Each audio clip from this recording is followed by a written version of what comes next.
Gracias, José, muy amable. Eso para que no se duerman.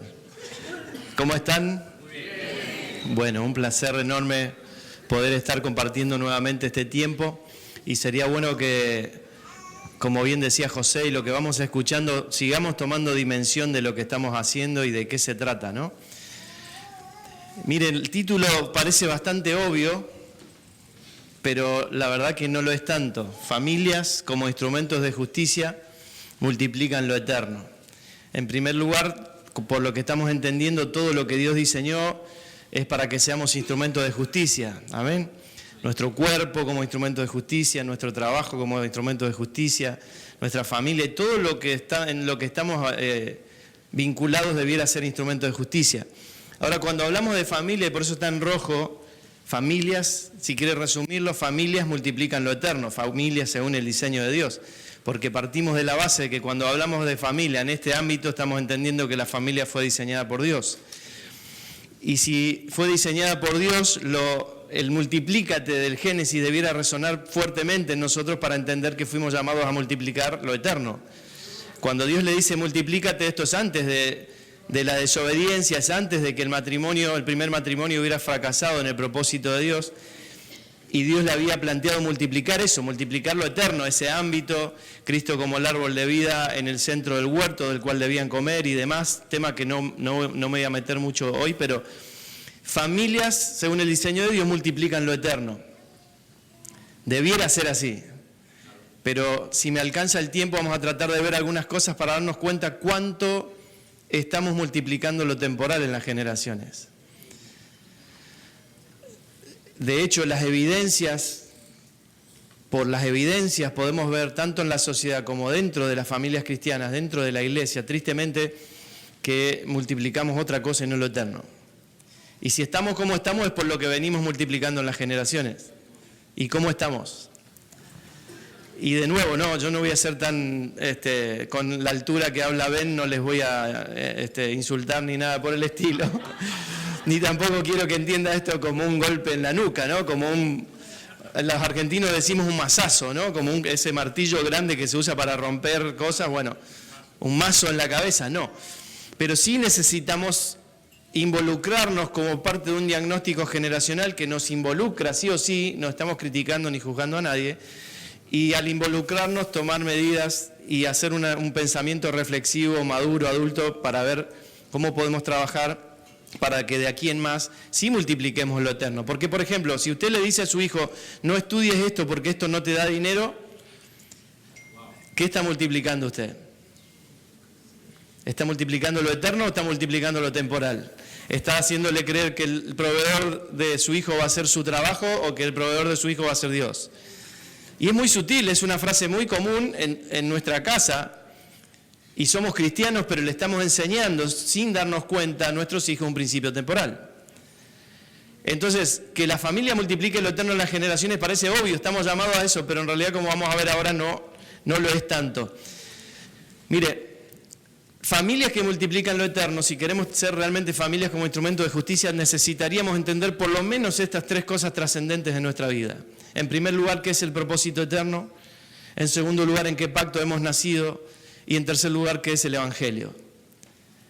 ¿Qué es el propósito eterno? Usted no tiene una idea. 8 de cada 10 cristianos no le saben definir el propósito eterno. Y somos familias cristianas. 8 de cada 10 cristianos aproximadamente, si no más, no saben en qué pacto han nacido. Porque leen la Biblia sin el entendimiento del cuadro completo, como veíamos en estos días, y encontramos que la Biblia te habla de un nuevo pacto, te habla de un antiguo pacto, te habla de un pacto eterno, como dice Hebreos, que el Hijo ratificó el pacto eterno entre el Padre y el Hijo con su propia sangre, y tienen una ensalada de pactos y no saben en qué pacto están y por lo tanto, van haciendo lo que pueden. Entonces de repente le piden a Dios cosas que Dios ya no hace porque lo hizo en otro pacto, o claramente decimos, no, yo no estoy en el pacto de David, no estoy en el pacto mosaico, pero tampoco viven y manifiestan su vida en su casa todos los días como personas que han nacido en el nuevo pacto. Y ni hablar de qué es el Evangelio. No es que es ser evangélico, porque quizá lo mejor que le podría pasar a este mundo es que dejemos de ser evangélicos, con todo respeto. Pero sí necesitamos entender qué es el Evangelio. Y el Evangelio es Cristo, es una persona. Pero vamos a avanzar un poquito porque si no, no me va a alcanzar el tiempo. Dijo Dios, hagamos al ser humano a nuestra imagen y semejanza. Algo vimos ayer, ¿no? Y en el versículo 27 vemos que lo llevó a la práctica. Dios dejó claro, me es muy importante entender que esto sucedió antes que el ser humano existiera. En la eternidad, Dios está pensando y diciendo cuál es su plan. Él es el mejor comunicador que existe. Si quieren hablar de comunicación en la familia, hay que ver qué dice Dios. Dios dijo, claro, los voy a hacer para mi propósito. ¿Y nosotros qué le enseñamos a nuestros hijos? A descubrir su propósito. Yo no tengo propósito, es solo su propósito.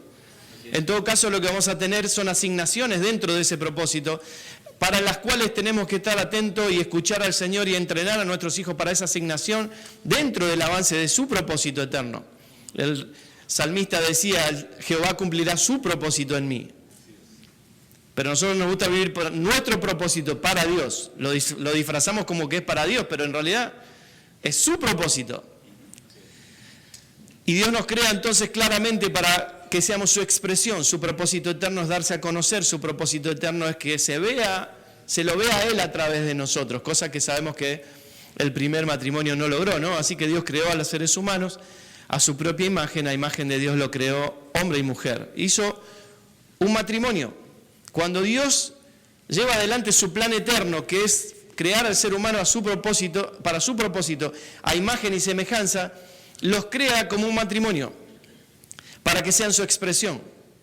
Y como dije ayer, solo esto, si yo me pregunto qué expresa mi matrimonio, ya tendría mucho para trabajar.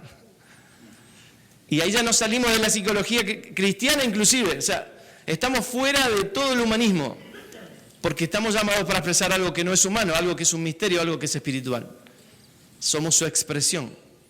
Entonces, cuando entendemos como matrimonios y familias que estamos llamados a hacer su expresión, es que empezamos a tomar dimensión de donde Dios nos puso y empezamos a tomar más en serio lo que estamos haciendo porque tiene impacto generacional.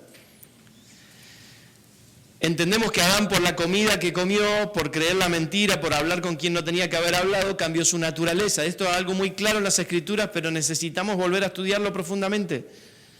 Hay un cambio de naturaleza en el ser humano. Y la Biblia habla muy claro de la naturaleza de Cristo y la naturaleza de Adán. No vamos a entrar ahí. Pero sí queda claro es que el hombre empieza a multiplicar su propia imagen y semejanza. Empieza a multiplicar su imagen en las generaciones. Es como si yo tengo un hijo y usted ve a mi hijo o a mi hija y va a ver que son parecidos a mí o a la mamá. Y de repente mi hijo tiene un hijo y el hijo se parece a cualquier otra persona. Algo no está bien. O mi hijo, adoptaron un hijo y no me contaron, la esposa de mi hijo estuvo con otra persona y mi hijo no sabe, nosotros no sabemos. Algo está mal, o sea, no puede ser que nos siga, ni hablar si hacemos un análisis genético. Pero sí o sí hay una transmisión de la propia esencia. O sea, imagínese Dios, es su propósito, es su plan, su diseño, familia diseñada para su diseño y para su plan. Y cuando ve, se cortó. Ya no están transmitiendo más mi imagen. Adán empezó a transmitir su propia imagen. ¿Va entendiendo lo que le digo? Por eso leíamos ayer, lo repetimos hoy. Vivió Adán 130 años y engendró un hijo a su imagen, conforme a su semejanza. Quizá uno de los textos más tristes de las Escrituras, porque se corta al poquito tiempo de la creación, se corta el diseño, se corta el propósito, y el ser humano, en vez de estar viviendo, administrando vida, ahora es sacado de la gloria, es sacado de Cristo, es sacado del ámbito del huerto, y lo único que puede administrar es todo lo que tiene a la mano, pero ya no puede administrar más vida para lo que fue creado. Y ya no puede llevar adelante el propósito eterno de Dios, a no ser que vuelva a la gloria. Todos fuimos destituidos de la gloria de Dios y Dios tiene la solución, volvernos a meter en la gloria, volvernos a meter al diseño original, volvernos a meter de donde salimos. Y estando ahora en su gloria, que es en Cristo, poder estar a la altura de las intenciones del diseño original, como vamos a verlo claramente enseguida. La obra de la cruz nos vuelve a posicionar en la intención original de ser su imagen y semejanza. Esto es muy importante entenderlo y esto es muy importante que nuestros hijos lo entiendan. Hablábamos con algunos recién y algunos me decían, viene una mamá con un nene y me dice, convencerlo porque no quiere entrar a la clase. Ahí tenemos dos problemas. Una madre que ya no tiene más autoridad con un niño, porque no sé de dónde ese niño sacó la opción de que puede entrar o no. Y segundo, una madre que está pensando que yo, como maestro de la escuela bíblica, voy a hacer lo que ella tiene que hacer. Entonces, si yo entiendo, estamos hablando acá un poco muy por arriba de qué es el propósito eterno, si yo lo puedo entender y tener la revelación de este misterio para el cual hemos sido creados, se lo voy a transmitir a mis hijos y vamos a estar ganando tiempo y no perdiendo 17 generaciones como venimos de Constantino a esta parte. Mire, solo por algunos textos en las Escrituras para verlo más claramente. Pablo le decía a los Corintios, así también está escrito, fue hecho el primer hombre Adán, alma viviente, el postrer Adán, espíritu que da vida, pero lo espiritual no es primero, sino lo animal, luego lo espiritual. El primer hombre es de la tierra, terrenal, el segundo hombre que es el Señor es del cielo, conforme al terrenal, así serán los terrenales. ¿Por qué nos sorprendemos de cómo está el mundo? Si el mundo está conforme al terrenal, conforme al primer Adán, que se corrompió, que cambió su naturaleza pasó a ser muerte, está muerto.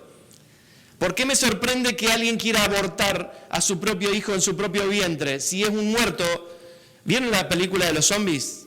Bueno, eso es el mundo.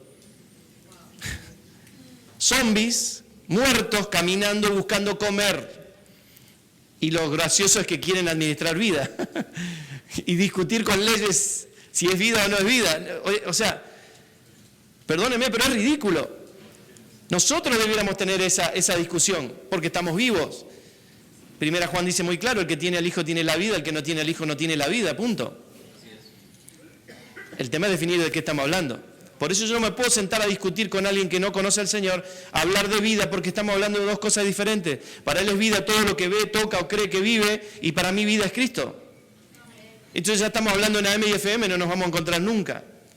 Con esto no le digo que no se sienta a discutir con la gente o a tomar una postura respecto al aborto, ¿me entiende? Creo que estamos hablando maduramente, ¿me entiende el punto? Pero no espere que usted sentándose a discutir con un abortista va a resolver algo, o cambiando una ley va a resolver algo. Lo único que va a resolver algo en este planeta es la naturaleza de Cristo operando en las personas. Puede poner las leyes que quiera, el diputado o senador que quiera, el político que quiera, el presidente que quiera, sigue siendo Adán. No hay solución profunda. Ahora mire cómo dice esta parte. Y así como hemos traído la imagen del terrenal, traeremos también la imagen del celestial. Y esto no es escatológico, no es para cuando me muero. Esto empieza cuando me uno a Cristo. Lo dijo Jesús mismo. Juan 17:3. Y esta es la vida eterna, que te conozcan a ti y al Hijo a quien has enviado. Yo me uno a Cristo, empezó mi vida eterna. O sea que ya tengo esto. Dios me vuelve en Cristo a posicionar en la intención del diseño original, ser su imagen. ¿Me va siguiendo? Sí. Mire qué trascendente que es que entendamos esto. Dios nos diseñó para ser su imagen. Se perdió y en la obra de la cruz la volvemos a recuperar. Dios me vuelve a poner en el lugar de ser su imagen. La gente hoy debiera verme y verlo a Él. Yo soy su foto en la tierra. Si no pasa eso, o nos hemos corrido el diseño, o no hemos entendido de qué se trata, y quizás la gente está viendo como... Me impactó mucho una frase de Simon de hace un rato. Quizás no vivas lo que dices o lo que profesas, pero sí vas a vivir lo que crees. Y si yo vivo lo que creo tiene gobierno en mi mente y lo voy a expresar. Yo puedo ir a congregarme todos los domingos, puedo decir que soy una familia cristiana, puedo tener incluso el pescadito en el auto, en el coche. Pero el problema es que expresa mi vida, porque para eso fui diseñado. ¿Qué se ve cuando ando por la vida? ¿Qué se ve en mi persona? ¿Qué se ve en mi matrimonio? ¿Qué se ve en la familia? ¿Qué se ve en mis hijos? El que ve al hijo ve al padre. Si ustedes ven a mi hijo, ¿me ven a mí? No es un principio de Jesús y el Padre, era un principio eterno. Mire, para que quede un poco más claro. Desháganse de su vieja naturaleza pecaminosa y de su antigua manera de vivir que está corrompida por la sensualidad y el engaño. ¿Cuántos de ustedes pueden ver sensualidad y engaño en la sociedad? Mira, discúlpenme, esto no está poneme por favor 1 Corintios 7:2. Mire lo que dice este texto, un poco en relación a lo que decía Ian hace unas horas antes. Pero a causa de las fornicaciones cada uno tenga su propia mujer y cada una tenga su propio marido. ¿Se acuerdan que él nos habló de dos problemas? Uno es la abundancia de idolatría, todos los dioses, a los que adoramos, y el otro la inmoralidad sexual, tomando Romanos 1. ¿Cuál es la solución de Dios? Obviamente la obra de la cruz, pero la familia, el matrimonio, como una solución a uno de estos grandes problemas sociales. Ahora, ¿cómo se presenta hoy el matrimonio en la sociedad? Como un problema. No te cases. El matrimonio se presenta como un problema que hay que eliminar. O sea, algo no hemos entendido. Y si nosotros como cristianos tenemos esta duda, y no, tampoco nos queremos casar porque no quiero comprometerme con un papel, no, si es solo un papel, pero en realidad en el fondo, en el corazón hay un no compromiso. Y convivimos mientras dure, o sea, no hemos entendido el diseño, y después nos quejamos que no funciona, ¿no? Gracias, volveme a la placa. Entonces miren, en cambio, dice el texto, dejen que el Espíritu les renueve los pensamientos y las actitudes, pónganse la nueva naturaleza creada para ser a la semejanza de Dios, quien es verdaderamente justo y santo. Nunca se trató de nosotros, no se trata de mí, no se trata de mi matrimonio, no se trata de mi familia. Siempre se trata de su propósito. Para eso estamos, para eso nos diseñó, para eso funcionamos. Si yo me caso para ser feliz, le cuento, van a ser dos infelices. Si yo soy feliz solo, me caso con alguien, somos dos felices. Pero si yo no soy feliz y espero que el otro me haga feliz, no es el diseño. Si yo me caso para no estar solo, vamos a ser dos pobres infelices solos. Con sensación de soledad, porque no me caso para no estar solo. Yo no estoy solo, siempre hay alguien.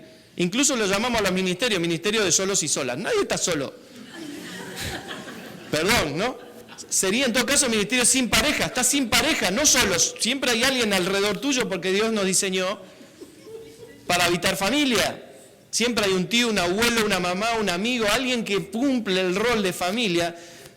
Adán no estaba solo cuando Dios diseña a la mujer. Adán ni se dio cuenta, Adán se fue a dormir, Dios lo puso a dormir, y mientras él dormía, él saca a una mujer. Él nunca se enteró. Dios dice, no es bueno que el hombre esté solo, no por causa de la soledad, sino por causa del propósito, porque él solo no podía sacar de su interior 7.000 millones de habitantes. Cumplir el multiplícate y llena la tierra. Entiende que Dios, por ahí a veces la familiaridad de los textos nos mete en unos líos porque no tenemos la humildad de relajarnos y decir, Señor, yo no sé, enséñame. Yo esto le cuento, aprendí esto por las malas hace unos años atrás, voy a cumplir 47. 3 generaciones de creyentes, y esto yo no lo sabía. Pero era un experto en familia, había viajado por muchos lugares, había escrito 6 libros de psicología familiar, y yo no sabía lo básico. Y un día Dios me dijo, ok, ¿querés saber de qué se trata? Vas a saber. Y muy por las malas, un proceso que no les voy a contar hoy, que duró 3 años, donde Dios literalmente nos desarmó en 1000 pedacitos. Nosotros lo llamamos el proceso de boxes, como cuando un auto de carrera entra a boxes a ser desarmado para vuelto a armar una carrera, solo que los pits, claro, solo ellos lo hacen en 15 días. Bueno, a mí me tocó 3 años, soy bastante cabezón, pero no saben lo liberador y lo hermoso que fue empezar a ver lo que Dios piensa al respecto. ¿Qué tiene el humanismo para decir respecto a esto? Si yo me uno a Cristo, empiezo a tener su imagen y semejanza y empiezo a volver al diseño. Y en mi matrimonio podemos juntos expresar el diseño. Nuestros hijos me ven a Cristo. Mis hijos ven a mi esposa, ven a la iglesia. Nuestros hijos en nuestra casa ven a Cristo formándose en mi esposa y en mí. Ese es el diseño, ser su expresión, en primer lugar en la casa. Si yo no puedo administrar mi casa, ¿cómo voy a gobernar la iglesia de Dios? Dice Pablo a Timoteo. Si no gobierno mi casa. Y el gobierno no es mandar, el gobierno es ser su expresión. Vamos a avanzar. Porque para Dios somos grato olor de Cristo. Me encanta este texto de Pablo, porque podemos engañar con simulación. Si usted lee el versículo anterior, él habla de ser grato olor del conocimiento. Y discúlpeme, yo fui uno de esos. Hemos engañado a mucha gente con el conocimiento. Y más si sabes un par de palabras en griego o en hebreo, sos Superman. ¡Wow! ¿No? Pero resulta que Dios te huele. ¿Y huele? ¿Se huele a Cristo o se huele carne? Se huele a Adán. Y es muy sencillo, para Dios hay solo 2 cosas, o es Cristo o Adán, o el fruto del Espíritu o el fruto de la carne, y son muy diferentes. Amor, gozo, paz, paciencia, benignidad, bondad, fe, mansedumbre, templanza, son frutos del Espíritu. El amor es Cristo en nosotros, es una naturaleza, no es algo que yo decido hacer. Porque antes pensábamos que el amor era una emoción, entonces como cristianos dijimos, wow, somos readelantados, nos hemos graduado y ahora el amor es una decisión, ama a tu prójimo como a ti mismo. En algún sentido sí, pero no. El amor es una naturaleza operando en nosotros. Cuando Pablo habla del amor que todo lo soporta, todo lo espera, no guarda rencor, de 1 Corintios 13, claramente no nos está definiendo como humanos. Yo sí guardo rencor. Yo no lo espero todo. Yo busco lo mío. Usted se conoce. Ahora, cuando Cristo es formado en nosotros, empezamos a no guardar rencor, a soportarlo todo, porque es su naturaleza operando en nosotros. Imagínese esto creciendo en una casa. Cristo siendo formado, Cristo expresándose en una casa, los hijos creciendo en una casa donde entienden el propósito eterno más que quién es el jugador de su equipo de fútbol favorito. Porque eso hacemos. Somos más expertos en muchas otras cosas que en lo que Dios nos llamó a ser expertos. Entonces, dice que somos grato olor de Cristo entre los que se salvan y entre los que se pierden. Para esto ciertamente olor de muerte y para aquellos olor de vida, para vida. O sea, se trata de vida. La única vida que existe para Dios es su Hijo, es Cristo. Esa es la vida y está en nosotros. Familias que multiplican lo eterno entienden en qué pacto han nacido. Era el segundo punto que dijimos, ¿no? Lo voy a pasar así muy por arriba, pero ustedes lo van a investigar. Si queremos hacer un panorama bíblico, lo podemos resumir de esta manera. Cristo fue anunciado, Cristo fue encarnado y Cristo fue impartido. Y el apóstol Juan lo plantea muy claro. El que niega la centralidad de Cristo es un anticristo. Y hoy tenemos mucho lío en la iglesia de Cristo en toda la tierra porque nos cuesta amigarnos con la centralidad de Cristo. Porque empezamos con los líos, ¿no? Pero entonces, y el Espíritu Santo, y Dios el Padre, y empezamos a hacer divisiones. Ah, ustedes son de los del Nuevo Pacto. No, vos también, hace 2000 años estamos todos en el Nuevo Pacto. Como si fuera una onda, un movimiento, pero en realidad esto es innegable. Todas las Escrituras, hasta Malaquías, todos los profetas, todas las sombras, todos los tipos, todo hablaba de Cristo. Tenemos 33 años donde el Cristo eterno es encarnado en un bebito humano. Imagínense el riesgo que Dios toma. Obviamente que no, porque Él diseñó el matrimonio. Pero ¿usted pensó alguna vez que Dios podía haber hecho a Jesús de 30 años ya grandote, maduro, pensante, y que aparezca así como un NN y después se dan cuenta que en realidad es el Mesías esperado y en 3 años, ¡pum!, terminó la historia? Pero Dios se arriesga que un bebito humano, usted lea Juan 1, la gracia habitó entre nosotros. Ese habitó es un feto en la panza de una mamá. Que cuando se encuentra con Elizabeth saltan los dos adentro, Juan el Bautista y Jesús, reconociendo eternidad. O sea, y vamos a discutir si podemos abortar o no. ¿De qué estamos hablando? Si fue en la gestación o no. Y si vamos a hilar más fino, fuimos gestados en la eternidad. Entonces ni siquiera es en la gestación. ¿Entiende cuando digo que bajarnos a discutir con ciertas personas no tiene sentido? Entonces, si nuestros hijos no entienden pueden no entender mucho de la Biblia, pueden no haberla leído entero, pero sus hijos necesitan entender esto es sencillo, en 6, 7 palabras. Entender que Cristo fue anunciado, que Cristo fue encarnado y cuando resucita en la cruz se transforma en el Espíritu vivificante que ahora habita en nosotros y está impartido en la iglesia y somos su cuerpo, la familia de Dios corporativa habitando la tierra y la gente ya no va a tocar un manto de una persona, estamos nosotros. Pero si, como decíamos ayer, ¿no? Decían algunos de los oradores, si tenemos la mente dividida, creo que lo dijo Ben, y pensamos que tenemos una vida secular y otra cristiana, estamos al horno, estamos fritos, pobre la sociedad. Porque fuimos llamados a expresar esto a todos los que nos rodean. Y nuestros hijos cuando se levantan la mañana y van a la escuela tienen que saber que están llevando al dueño del universo, al creador del universo en su interior. ¿No sabe cuántos niños, cuántos adolescentes son liberados del bullying por entender esto? Le dijimos a nuestros hijos hace un tiempo atrás, imagínense si ustedes pueden ver por el Espíritu que lo que tienen en su interior es el que sostiene el universo, Cristo de quien y por quien fueron creadas todas las cosas. ¿Qué bullying te van a hacer? ¿Qué te van a decir de tu oreja, de tu nariz, de tu pelo? ¿Qué te van a ofrecer de manera externa? Droga, sexo, rock and roll, si ya tenés internamente lo más grande del universo, lo que sostiene el universo. Eso no es humanismo. Y enseñe contra el bullying, por supuesto, herramientas y todo lo que usted quiera, pero el mayor antídoto, blindaje para el bullying es entender a Cristo eterno que vive en nosotros. Ahora, si una familia no entiende esto, no lo va a transmitir a sus hijos y eso no se multiplica en las generaciones. Una familia que multiplica lo eterno ha entendido que Cristo es el Espíritu vivificante, es una vida impartida y la expresa diariamente, lo que acabamos de decir, ¿no? De la cruz en adelante estamos en el nuevo pacto, donde Cristo es la sustancia de todo lo que había sido anunciado. No es mi tema de hoy, pero necesitamos entenderlo como familia. Mira un resumen así muy rápido. Cuando estamos en Cristo estamos en una posición, fuimos regenerados, fuimos justificados, fuimos reconciliados, fuimos santificados, fuimos hechos hijos, fuimos hechos aceptos, amados, benditos, completos. Nuestros hijos no pueden no entender esto. Si mi hijo sabe explicar más qué jugador se va a vender de su equipo de fútbol y qué jugador va a venir y no entender la posición de su vida por la obra de la cruz, algo está mal. No digo que esté mal que usted sepa de deporte y todo lo que le gusta, pero no puede saber más de eso que de su vida. No puede ser. Entonces, si mis hijos no entienden que están completos en Cristo, van a salir a buscar algo porque están incompletos. Y acá entramos en todos los líos emocionales, podríamos hablar horas acerca de esto, ¿no? Pero no es el punto. Familias que multiplican lo eterno. En tercer lugar dijimos que entienden qué es el Evangelio, no qué es ser evangélico.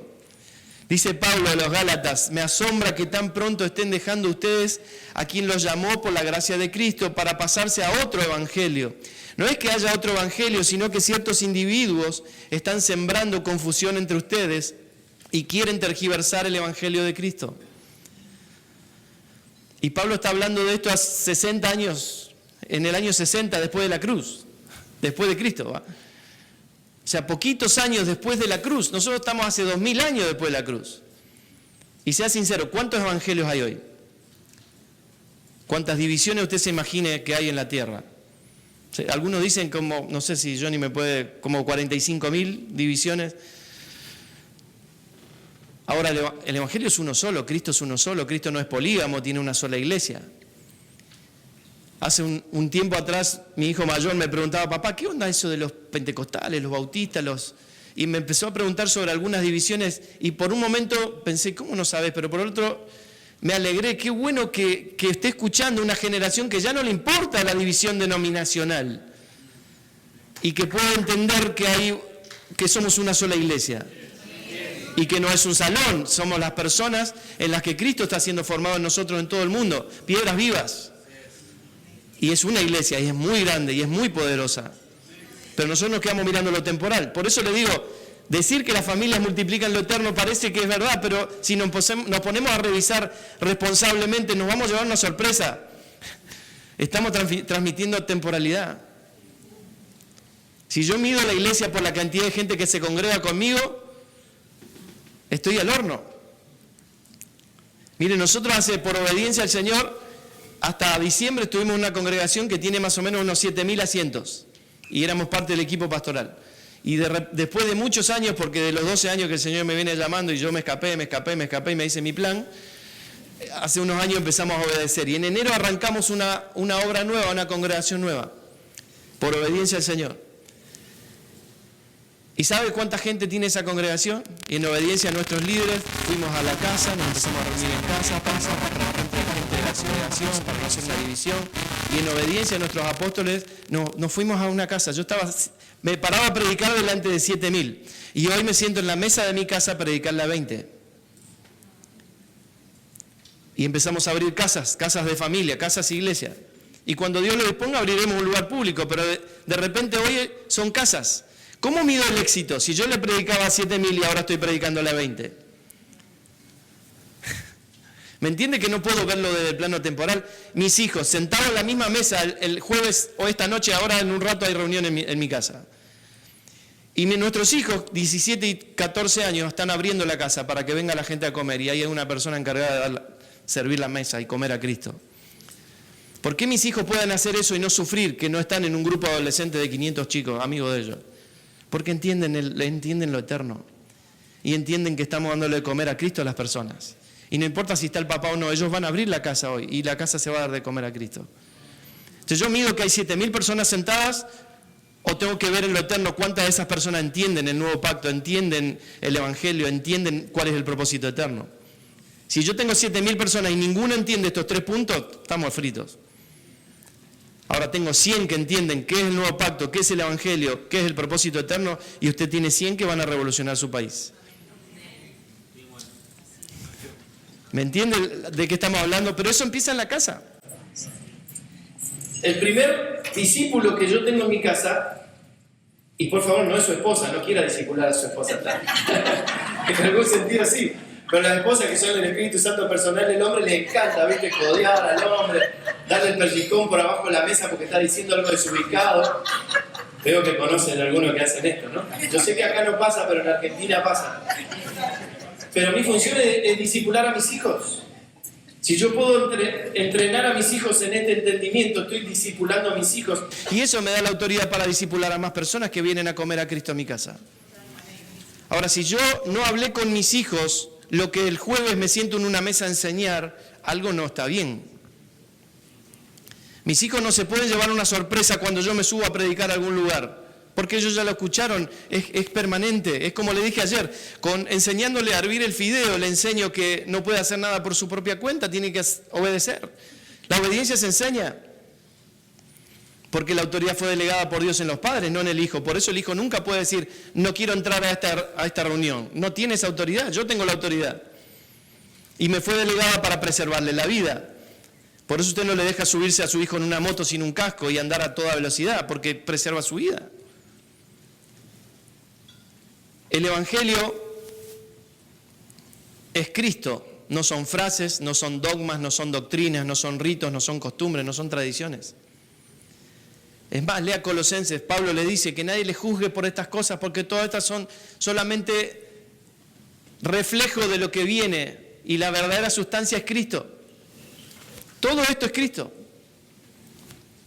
¿Qué pasa si prohibieran reunirse los domingos las congregaciones y usted se reúne un jueves o un miércoles y su semana arranca de martes a martes? Si ya estamos en el día que es Cristo. Todos los días. No estamos más guardando el día de reposo. Yo estoy en el reposo que es Cristo. Todos los días son en reposo. Lea el Génesis. Adán se despierta un día y resulta que aparece en un planeta. El primer día que abre los ojos. ¿Qué día fue creado? ¿Se acuerda? El día 6. ¿Y qué viene el séptimo día? El reposo. ¿Sabe a qué amaneció Adán? Al reposo. No tuvo que hacer nada. Ahora, eso no describe su vida, ¿no? Usted se levanta a la mañana, abre los ojos y ¿qué tiene? Cualquier cosa menos reposo. El estrés de no saber cómo va a cubrir el banco, cómo va a llegar a todo lo que tiene agendado. Pero Dios nos diseñó para estar en el reposo. Y eso no es un día, es una persona. Como recién escuchábamos, dinero, economía no es dinero, es una persona. Fuimos llamados a administrar la gracia de Dios. La gracia es Cristo. Y en Él están todas las cosas. No me quiero ir por las ramas. Si tuviera mi esposa acá me estaría diciendo, redondea, volvé. Pero no está mi ayuda idónea, perdón, mi ayuda, ¿cómo dice? Mi ayuda demonia, no, tampoco era eso. Mi ayuda idónea. Bien. El Evangelio es Cristo. Es el Espíritu Santo formando el carácter y la vida de Cristo en nosotros. Si ya vimos recién que por la obra de la cruz volvemos a ser imagen y semejanza de Dios, ¿cómo va a suceder eso si Cristo no es formado en nosotros? Y esto es tan importante que el apóstol Pablo habla de dolores de parto, Gálatas 4, hasta que Cristo sea formado en ustedes. Para él es tan doloroso que Cristo no se forme en ellos que siente que le duele. No sé cuántos de ustedes tuvieron un parto alguna vez. Yo no, gracias a Dios.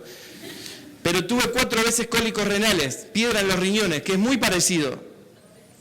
Te quedás doblado en el piso del dolor involuntario, no podés hacer nada de tanto dolor. Bueno, así sentía Pablo, hasta que Cristo se ha formado en ellos. Y ese tiene que ser nuestra motivación. La pregunta es, ¿Cristo está siendo formado en mí? ¿Está siendo formado en mi matrimonio? ¿Está siendo formado en mis hijos? Porque si Cristo tiene que ser formado en mis hijos, ¿de quién es la responsabilidad? ¿Se acuerda cuando Pablo dice, ustedes son carta leída por todos? Pero él dice algo muy claro, escrita por nosotros. Él se hace cargo que el Cristo que ven en ellos, escrito, lo escribió él. La pregunta es, si ustedes vieran a mis hijos, ¿se nota a Cristo? Y si se nota, ¿lo escribí yo?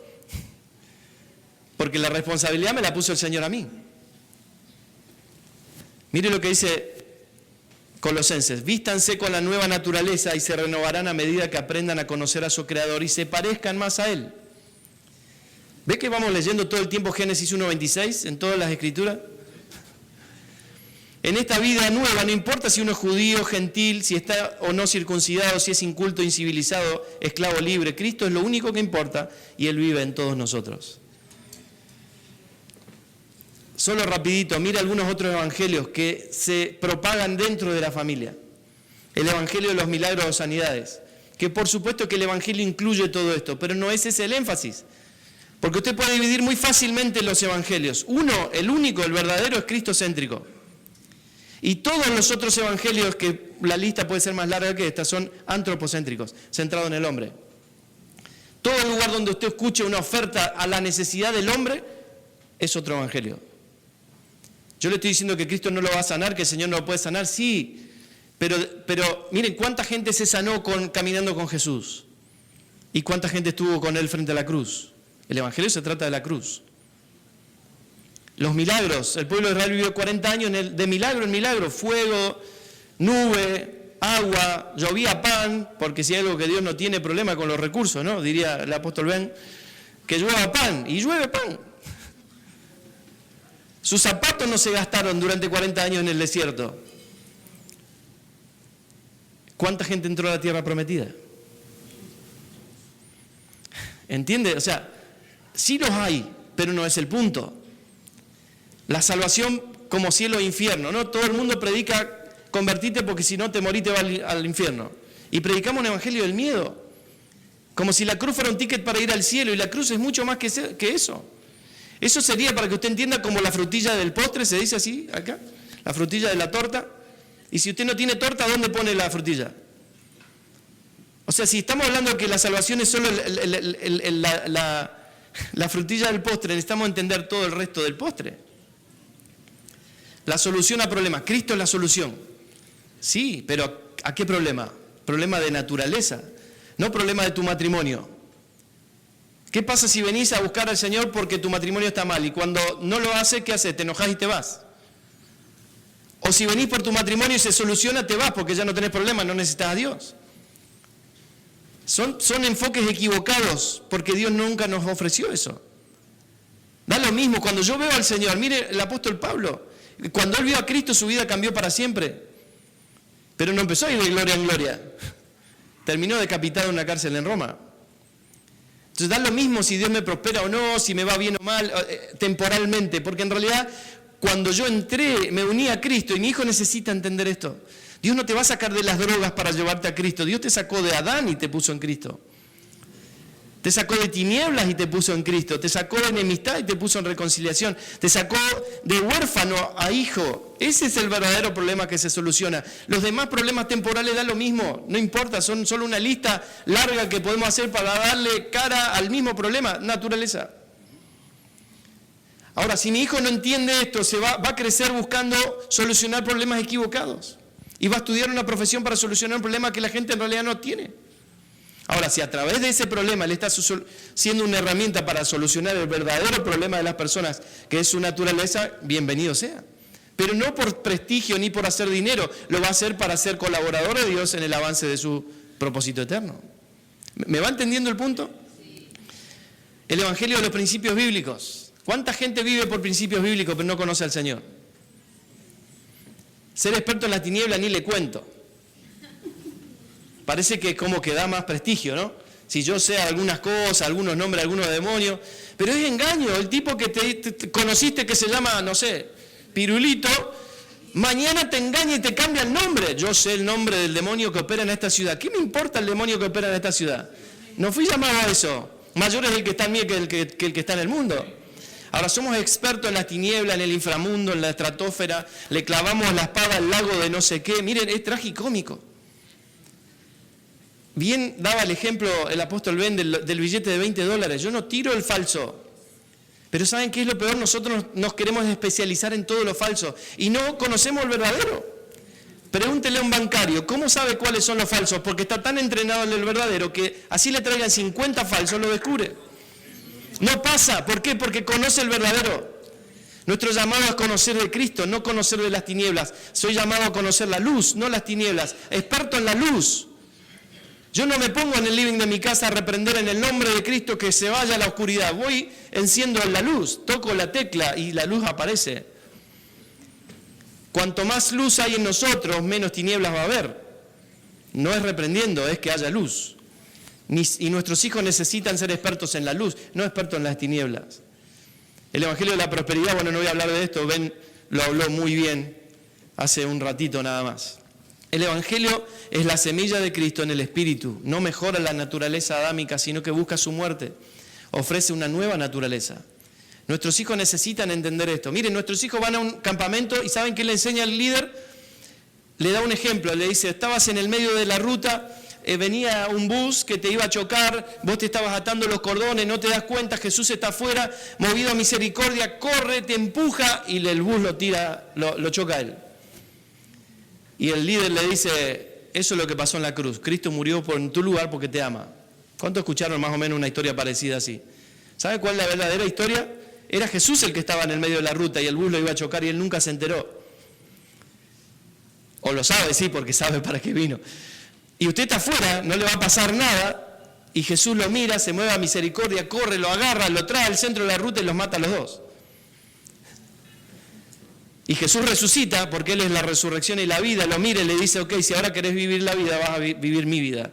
Yo soy la resurrección y la vida. Eso es lo que pasó en la cruz. Yo morí con Él. No murió Él en mi lugar.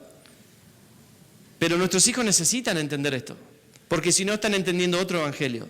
Y ¿saben qué? Multiplicamos eso en las generaciones. Y si nuestros hijos no entienden el evangelio porque nosotros no lo entendemos, cuando salimos a la vida para hacer expresión de Dios, ¿qué estaremos expresando? ¿Cuánto me queda? ¿15 minutos según más o menos? Así termino. La iglesia es Cristo, es la medida de Cristo formada en nosotros. ¿Sí? Esto es muy importante, usted ya lo entiende, pero quiero pasar a esto. Mire, rapidito, algunos mitos que tenemos dentro de la vida cristiana. Los mitos son creencias que parecen verdad, pero que no lo son. El problema es que toda creencia tiene el poder de gobierno sobre mi vida. Si yo creo eso, voy a vivir. Y eso voy a expresar. Yo puedo decir mucho, pero se va a expresar lo que realmente creo. Yo puedo decir que tengo fe, puedo decir que Dios me prospera, pero en la primera problema financiero que tenga voy a estar desesperado, angustiado, llorando en mi dormitorio. Y mis hijos van a ver si yo creo que Dios es mi proveedor y todo lo que dije, si es verdad o no es verdad. Mire algunos mitos que están en las casas. Pedir a Dios que abra los cielos. De hecho, incluso en algunas congregaciones cantamos esto.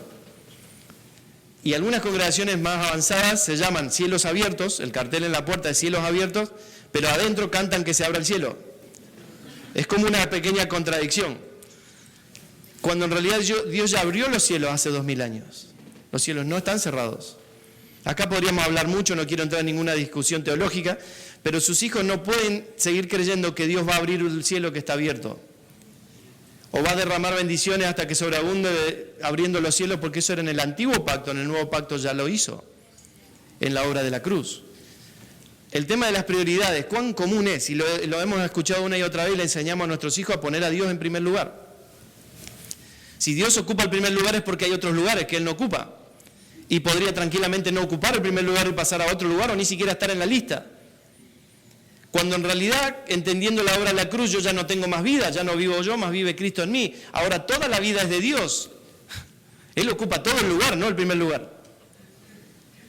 Ahora, si yo no lo entiendo exactamente, esa inexactitud se la voy a transmitir a mis hijos. Y suena muy noble, muy lindo, poner a Dios en primer lugar, dale lo primero, tus diezmos, tus primicias. Sí, en algún sentido está bien, pero no es exacto.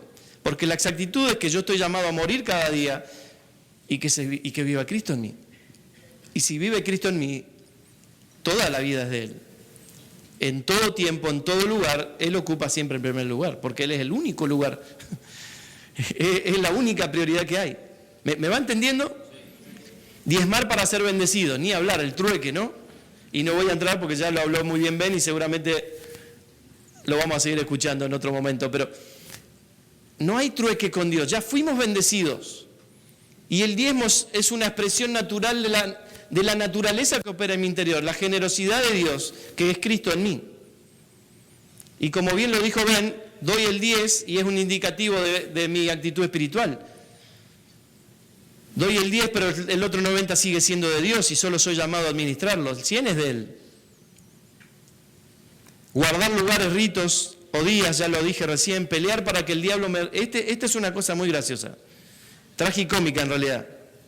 Resulta que cuando entiendo la obra de la cruz, mi vida está escondida con Cristo en Dios. ¿Estamos de acuerdo? Colosenses. Y resulta que el diablo se disfraza no sé de qué, se mete en Dios, se mete en Cristo, llega a mí, me saca lo que Dios me dio, vuelve, sale y ahora yo tengo que ponerme a guerrear con el diablo para que me devuelva lo que no sé cómo me robó. Pero esto es lo que se viene transmitiendo en las generaciones. El diablo ya no tiene nada mío, porque fue vencido hace 2000 años. No hay más guerra, no hay lucha. Hay lucha cotidiana de notificación de lo que el diablo tiene que escuchar. Pero no hay guerra, la guerra fue ganada en la cruz hace 2000 años. ¿Me va siguiendo? A mayor oposición, mayor bendición. No hay mayor bendición que la que ya nos dio. Efesios 1:3, fuimos benditos en Cristo con toda bendición espiritual. No hay nada mayor a Cristo, ya se me dio con Él toda bendición. La oposición en todo caso lo que va a revelar es la naturaleza que hay en mi interior. O la oposición en todo caso lo que va a venir a hacer es trabajar en mí para que la naturaleza de Cristo se forme y crezca. Pero no tiene nada que ver con que Dios me bendiga más o menos. Dios tiene un propósito con tu vida, ya lo dijimos, ese es su propósito, no nuestro propósito. Servir es llevar adelante la obra, servir en 2 horas de reunión. Entonces todos quieren tener el micrófono, como bien lo decía Ben, solo el 3% de las personas van a tener el micrófono en la mano. ¿Y qué pasa con el resto?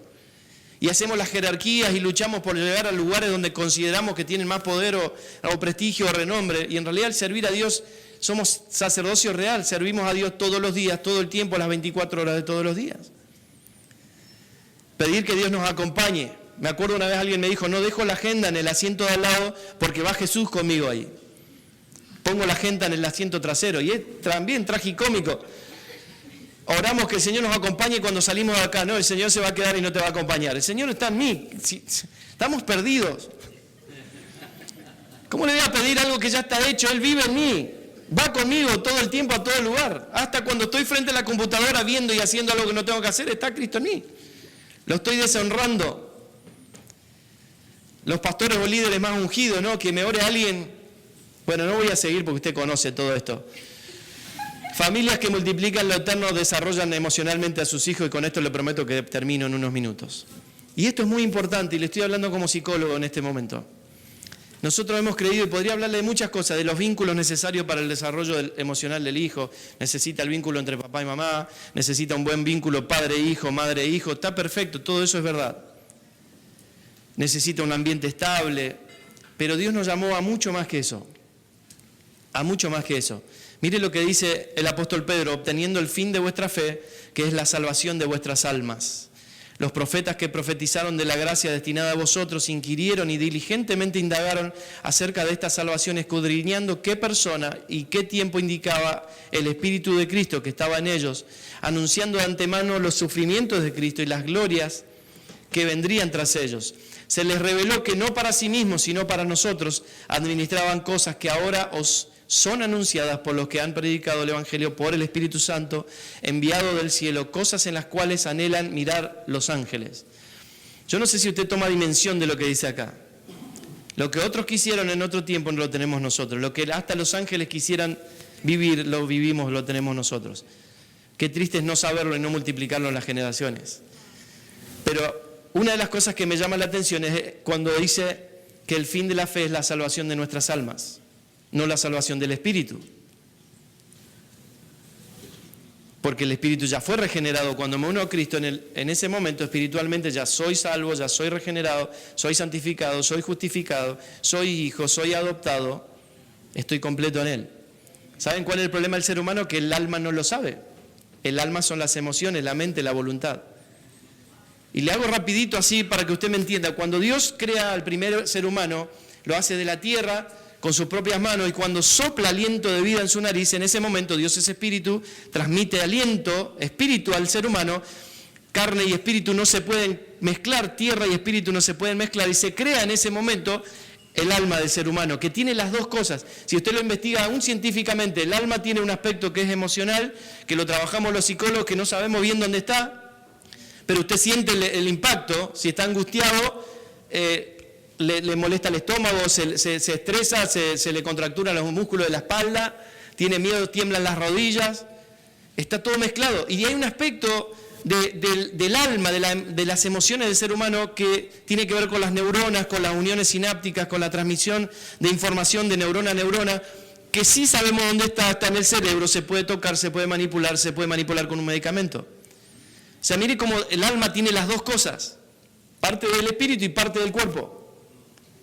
Pero ¿qué pasa? Adán muere, porque Dios le dijo, si comen, van a morir. Y comieron y murieron. No cayó, murió.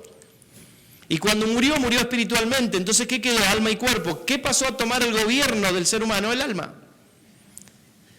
Entonces, hoy todo ser humano funciona almáticamente, incluidos nosotros, incluidos nuestros hijos en nuestra casa.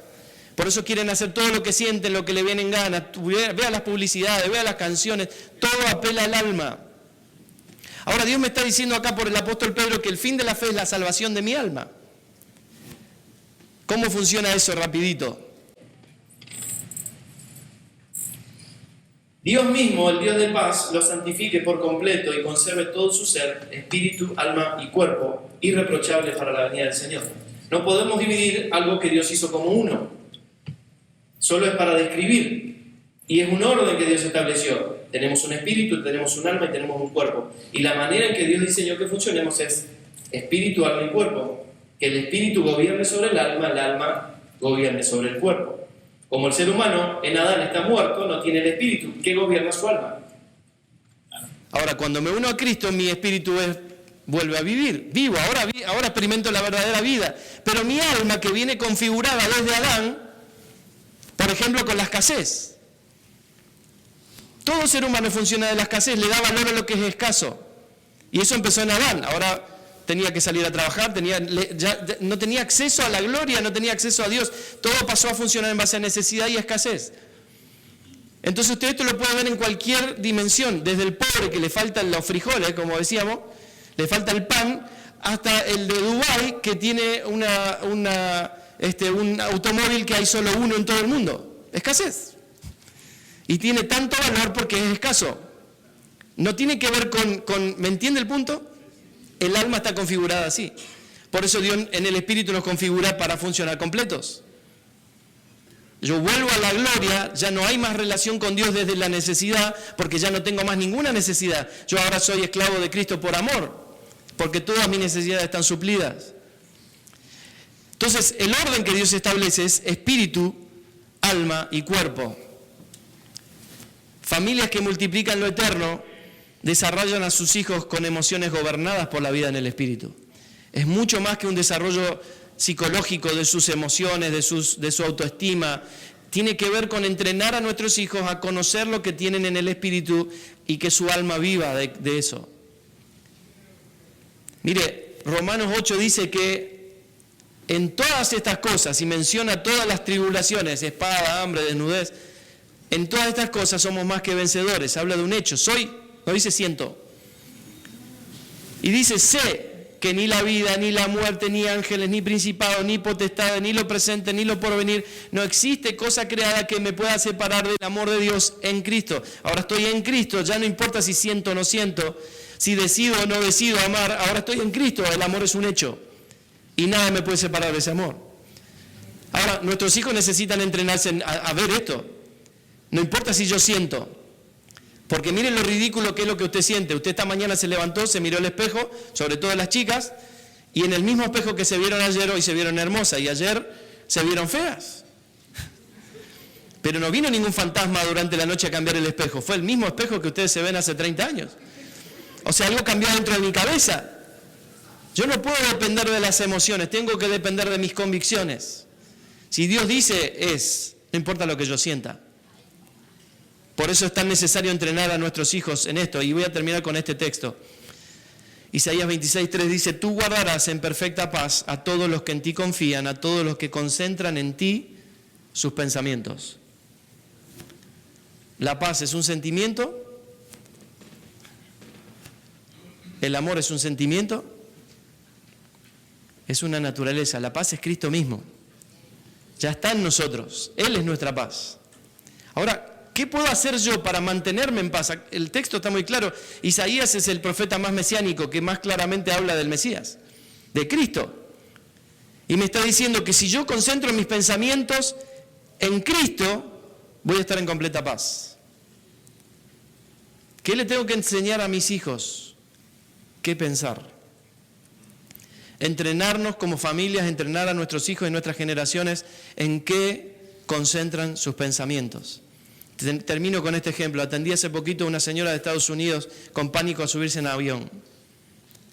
Una hermana cristiana que conoce bastante de todo esto y me cuenta de su experiencia. Había venido volviendo de un viaje de vacaciones con su esposo de unas islas paradisíacas y se tiene que aguantar 7 horas encima de un avión temblando como creo que ninguno lo ha experimentado, 7 horas sin servicio, el oxígeno, las máscaras de oxígeno abajo, todo con las máscaras de oxígeno puesto, el avión temblando, y ella llega a su casa, se baja del avión y su mente grabó esta palabra, avión, peligro, y le agarró pánico, y no se podía subir nunca más a un avión. Quería participar de lugares como este, no podía porque no podía subirse a un avión. Me consulta, llega por referencia a mí, me consulta y en la primera consulta le digo, cuando venías en el avión, ¿era sobre el mar o era sobre tierra? No, gran parte del vuelo fue sobre tierra y de hecho hubo mucha gente muerta en ese momento en la tierra. Y le digo, seguime la construcción, le digo, lo que vos consideraste que era peligro estando en el aire fue el único lugar donde nadie se murió. Y abajo, donde vos considerás que hay cosas seguras, como donde estás ahora en tu casa, tu automóvil, tu coche, que considerás seguro, gente se murió. Mire cómo cambia un concepto en mi manera de pensar y cambia mi emoción. El pánico se le fue en una consulta. ¿Por qué? Porque cambió el concepto en su mente. Avión pasó de ser inseguro a ser lo más seguro que ella pudo haber estado en ese momento. Ahora, cambia mi manera de pensar, cambia mi manera de vivir. Si puedo entrenar a mis hijos a vivir de acuerdo a lo que Dios piensa de ellos, de acuerdo al propósito eterno, de acuerdo al entendimiento del Evangelio, ¿cómo no voy a estar en paz? Entonces, si no tengo paz, la pregunta es ¿en qué estoy concentrando mis pensamientos? Así que quiero animarte para terminar en esta, creo que ya estamos, para terminar en esta tarde. ¿Tengo un minuto? Que te pongas de pie donde estás, un segundo. Y sé que sobre todo cuando hablamos de familia, nos suele generar por la historia que traemos y por las situaciones que tenemos muchas de estas emociones que por ahí pueden no traernos paz. Pero quiero que en esta tarde te tomes un minuto, cierres tus ojos solo un momento para no desconcentrarte nada más. Y puedas hacer una simple oración en esta tarde y decirle, Señor, voy a dejar de centrar mis pensamientos en donde no los tengo que poner. Porque la paz no va a venir porque centres tu pensamiento en cómo resolver cosas, en la angustia de tu historia, en la angustia de tu familia, en si se va a repetir la historia de tu familia o no. La paz va a venir si nuestros pensamientos están centrados en el Señor. Tú guardarás en completa paz aquel cuyo pensamiento en ti persevera. Y Señor, en esta tarde queremos comprometernos a perseverar con nuestros pensamientos en ti. Y queremos pedirte, Señor, simplemente como fueron las oraciones apostólicas, que ilumines los ojos de nuestro entendimiento. Señor, simplemente te pedimos, nos humillamos, Señor, como si fuéramos niños en primer grado, que no saben nada. Nos humillamos y te pedimos, abrí los ojos de nuestro entendimiento. Trae sobre nosotros espíritu de sabiduría y de revelación para entender los misterios de Cristo, las riquezas inagotables, incalculables de Cristo que nos has llamado a administrar. Y Señor, poniendo todos nuestros pensamientos en ti, estamos seguros y creemos que tenemos paz. Y esa paz que sos vos en nosotros se va a manifestar cada día más en nuestra vida, en nuestro matrimonio, en nuestra casa, con nuestros hijos, con nuestros nietos, con nuestros bisnietos. Gracias por este tiempo. Gracias, Señor, porque exponernos a tu verdad alumbra y porque nuestra vida, Señor, puede ser un antes y un después, como la vida del apóstol Pablo cuando te vio en ese camino a Damasco. Señor, que podamos verte cada día y que toda nuestra vida pueda ser reconfigurada cada día y nuestra alma pueda ser salvada cada día, Señor, para vivir cada día más exactamente la expresión de tu diseño para nuestros hijos y para esta generación donde estamos. Te honramos, te adoramos en el nombre de Cristo el Señor. Amén. Amén. Muchas gracias, que Dios les bendiga.